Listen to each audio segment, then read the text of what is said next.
y a des temps d'échange en sous-groupe ou en petits groupes ou 2 à 2, où là les gens peuvent aller un tout petit peu plus loin dans la découverte de leur profil, dans l'expression d'eux-mêmes, dans le partage en fait sur eux. Et donc là on peut atteindre des niveaux de profondeur de partage qui sont vraiment intéressantes.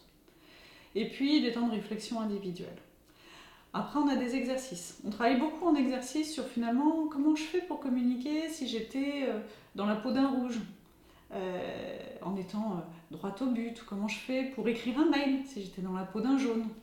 Parce que certaines d'entre elles étaient persuadées que pour être sympathique dans un mail, pour être efficace, il fallait une longue introduction, il fallait mettre des smileys pour ponctuer, puisque dans un mail il n'y a pas d'émotion.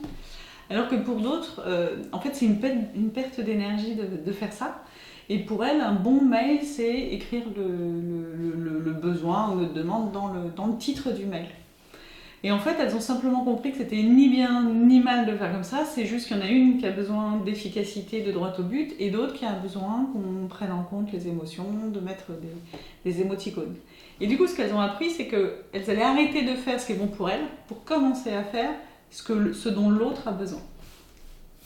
Alors, dans les ateliers, j'utilise à la fois des mises en situation, enfin, des jeux de rôle, et j'utilise aussi des cartes, beaucoup pour arriver à travailler, apprendre à se connaître, apprendre à connaître les autres.